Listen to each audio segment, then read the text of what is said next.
Why would you look outside yourself when you have all of the world inside? 1, 2, 3, 4. Bonjour à toi et bienvenue sur Mes pieds dans tes sabots pour ce 6e épisode de Voyage au gré du vent avec Manon Brunet. Aujourd'hui, nous allons parler de l'illusion que l'on peut se faire lorsque l'on regarde des personnes qui vivent un projet tel que celui de Manon, puis nous aborderons la notion de liberté et l'impact qu'elle peut avoir dans notre vie selon la définition qu'on lui donne. Et salut Manon. Alors voilà ma question du jour, mais avant tout, j'aimerais que tu nous dises où est-ce que tu te trouves. Où est-ce que tu te trouves ? Salut Laure, je te remercie pour cette nouvelle vidéo. Alors pour répondre à ta première question, 2 jours après la dernière vidéo que l'on a faite, je suis bien arrivée sur Machecoul, dans le 44 en Loire-Atlantique, au Clos des Anges, qui est une écurie à visée bien-être pour les chevaux et qui est tenue par Thierry Maugendre, qui est également kinésithérapeute. Alors je te dis ça tout simplement parce que tu vas faire le lien. On devait rester à la base là-bas pendant une semaine à 10 jours pour pouvoir se reposer et découvrir la structure et le métier de Thierry.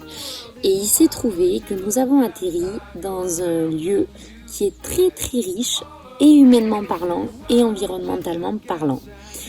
Quand je dis humainement, c'est que je fais beaucoup de rencontres humaines qui sont très jolies et également des rencontres professionnelles qui m'apportent énormément. Et Thierry en fait partie puisqu'il me transmet de ses savoir-faire en kiné. Ce qui est pour moi très très chouette pour compléter mes savoir-faire autour du cheval. Donc voilà, demain ça fera 3 semaines que nous y sommes et je ne sais pas encore quand est-ce qu'on repartira parce qu'on est bien. Toute mon équipe avait vraiment besoin de repos. Donc voilà, cet arrêt était le bienvenu pour tout le monde et se présente superbement bien. J'en profite également pour te préciser que ça fait 1 an que nous sommes partis depuis le 24 septembre.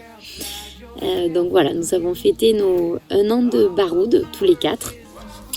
Et donc je vais en profiter pour rebondir sur ta question. Parce que oui, en 1 an, nous n'avons pas vécu que du rêve ou que de la facilité. Alors voilà ma première question qui va porter sur les mythes. Sur les mythes, sur les croyances. Alors je vais expliquer un petit peu mon objectif aujourd'hui.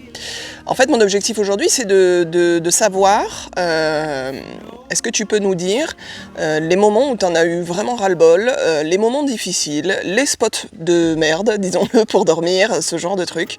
Parce que souvent, sur la toile, sur les réseaux surtout, évidemment qu'on va vendre le plus beau, on va montrer les plus belles images, on va montrer les plus belles rencontres, on va montrer les couchers de soleil, les spots magnifiques où on dort, etc. Mais la réalité en est tout autre, et pour avoir voyagé en road trip pas mal avec ma petite famille,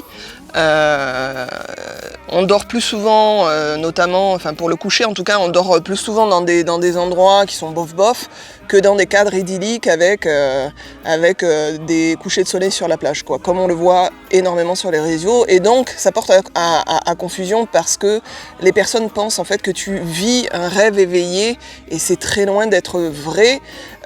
Et je pense que ce serait chouette que tu nous parles de ça. Merci beaucoup. Effectivement, on a tendance à avoir une image du voyage comme quelque chose de toujours merveilleux, fabuleux, etc. Mais il y a effectivement aussi des moments qui ne sont pas simples. Des moments où tu te dis « il faut que je m'accroche ». Et c'est pas toujours un rêve, comme tu le fais remarquer. En revanche, pour vraiment rester centré sur ce que moi je vis, je te dirais que ta question reste quand même assez subjective, dans le sens où oui, j'ai eu des galères multiples, j'ai eu des chevaux qui ont blessé, notamment au niveau du dos avec le frottement, ce qui m'a demandé de redoubler d'énergie et de passer à pied. Il y a eu des difficultés au niveau des chemins. J'ai eu Félise par exemple qui dans les Pyrénées m'est tombée dessus, on a déballé tous les deux sur 5 mètres au sol. Anna était tombée également sur une descente, On a des chemins qui parfois sont fermés, qui nous demandent de faire des détours énormes. On a eu des soucis avec des animaux domestiques, comme 2 ânes entiers, qui étaient très intéressés par Anna. Des chiens également. On a eu des soucis pour trouver également un lieu sympa où se poser. Parce qu'il y a toujours cette difficulté de trouver à boire et à manger pour mes animaux la nuit. Voilà, donc, et puis on a eu aussi des difficultés en lien avec le fait qu'on a vécu nos 4 saisons. Donc il y a les 2 extrêmes comme l'hiver où on a eu très froid. Sur certaines nuits, on a eu de la neige, du verglas. J'ai eu des soirs où à 20h ma tente était gelée. Et puis on a eu des difficultés avec la chaleur, les insectes, etc. Donc oui, ce n'est pas toujours facile. En revanche, pour bien rebondir sur ce que tu me dis là, pour ma part, à aucun moment je ne me suis demandé qu'est-ce que je faisais là. À aucun moment j'ai regretté d'être là. À aucun moment j'ai eu envie d'envoyer balader quoi que ce soit. Au contraire, j'ai toujours eu cette petite voix qui me disait « Allez, vas-y, go, là tu vas apprendre à t'adapter. Vas-y, sois forte, machin, etc. » Mais à aucun moment je me suis dit « Oh là là, là c'est trop dur, j'en ai marre » ou autre. Et ça, c'est vraiment chouette.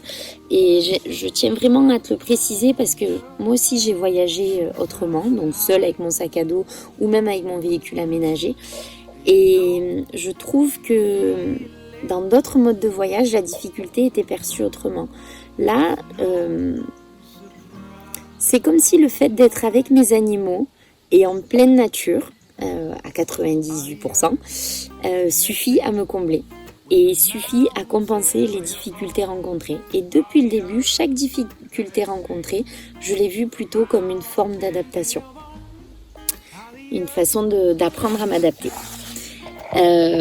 Enfin, pour finir de répondre à ta question, pour parler du coup des bivouacs, c'est vrai que tous les bivouacs ne sont pas forcément très charmants.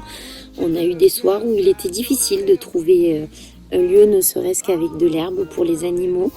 On a eu un soir en Espagne lors du Tour des Pyrénées que j'ai fait avec un coéquipier qui avait également lui ses 2 chevaux.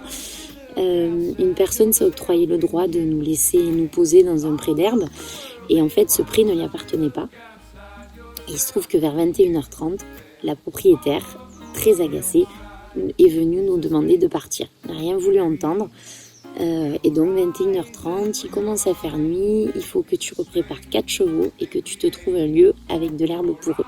Ça effectivement, ça fait partie des difficultés. Mais bon, tu te dis que tu es dans le voyage et que c'est comme ça. Et que dans un autre contexte, dans une vie quotidienne où tu vas travailler, il y en a aussi des galères, quoi. Et ma deuxième question, c'est au sujet de la liberté, la notion de liberté.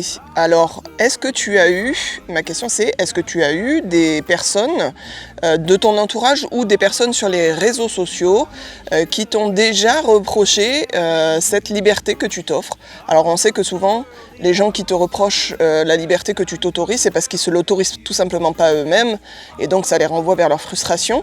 Et donc, j'aurais aimé savoir si tu as déjà eu ce type de remarques, et qu'est-ce que tu voudrais répondre à ces personnes-là. Et ma dernière question concernant la liberté, c'est alors on en a déjà un petit peu parlé dans le sujet de la relation avec tes animaux, etc. Mais peut-être on peut développer un petit peu plus. Qu'est-ce que cette liberté-là que tu t'autorises? Qu'est-ce que cette liberté-là dans ta vie, cette vision-là de la liberté? Déjà, quelle est ta vision de la liberté?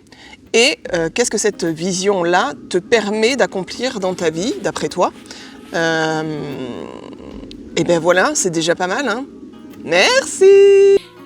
Pour ce qui me concerne, je dirais que ma liberté, c'est me permettre de vivre ce qui m'appelle intérieurement et me mettre le moins de barrières possible. Et des barrières qui, bien souvent, sont en lien avec tout un système sociétal, familial, culturel, etc. Est-ce que dans mon voyage, j'ai eu des personnes qui m'ont reproché cette liberté de manière directe ou indirecte? Eh bien, je te dirais non. J'ai pour l'instant pas fait ce constat-là. C'est une peur que j'avais quand je suis partie pour la première fois toute seule avec mon sac à dos en 2018, alors que je venais de monter mon entreprise qui commençait à bien tourner et que j'avais encore à l'époque mon compagnon. J'ai tout stoppé pour pouvoir partir pendant plus de 6 mois. Et j'avais extrêmement peur des reproches que l'on pouvait me faire autour de moi. Et finalement, je me suis rendu compte que ça vibrait tellement en moi, ce voyage, que j'ai eu autour de moi que des personnes qui ont été dans l'accompagnement et l'encouragement.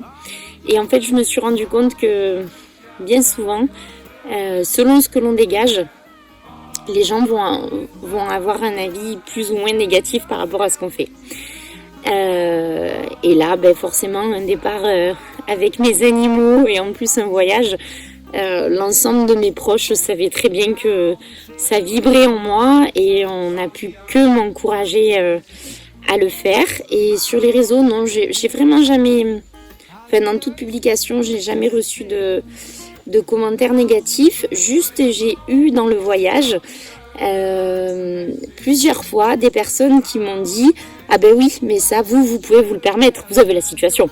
Vous êtes jeune, vous êtes célibataire, etc. » Et généralement, ça me fait sourire parce que ce que j'aurais à répondre à ces personnes, c'est que je pense profondément et ça a été très libérateur pour moi quand je me le suis intégré, que la vie est faite de choix. Et des choix à tous les niveaux, hein. Ça démarre par son travail, le fait de vouloir être parent, toute orientation, tout ce qu'on fait, pour moi la vie est faite de choix. Et chaque choix a ses conséquences. Et si j'en suis là aujourd'hui, c'est que j'ai fait des choix qui m'ont permis d'être là. Et je pense que quiconque veut vivre quelque chose peut se donner les moyens de le vivre. Alors attention, je dis pas que tout est simple et qu'il n'y a aucune contrainte. Je me suis donné les moyens d'en arriver là aujourd'hui. Je me donne chaque jour les moyens de vivre pleinement ce que je souhaite, mes ambitions, ce qui m'appelle intérieurement. Et finalement, ça rejoint mon envie de liberté, oui, mon envie de vivre ce dont j'ai besoin et ce que je souhaite. Mais effectivement, c'est pas toujours évident d'en arriver là, mais en s'en donnant les moyens et surtout si on est dans le chemin qui nous correspond, tout est faisable, j'en suis convaincue. Ensuite, tu me demandes de faire le lien entre ma liberté et ce que je vis, il me semble, avec mes animaux. Qu'est-ce que ça m'apporte dans ma vie ? Ça rejoint ce que je viens de te dire. Je pense que être très attachée à ma liberté me permet de vivre pleinement ce que je souhaite dans ma vie. Ça me permet, pour mes animaux, je dirais que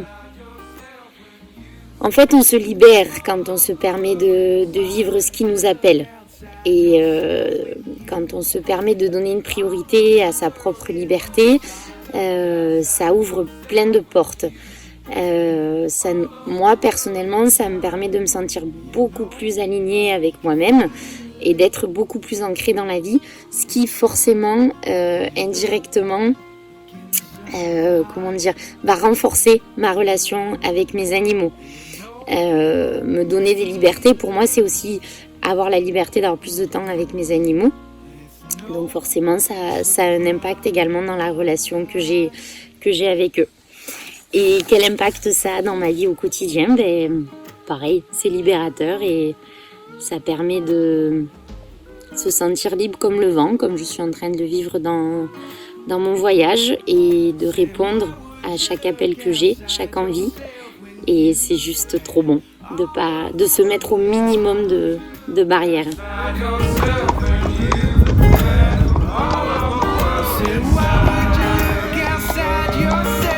Tout cela nous renvoie donc à notre pouvoir de création et notre responsabilité dans les choix que l'on fait dans la vie, la définition qu'on choisit de ces grandes notions et valeurs et ce qu'on en fait au quotidien.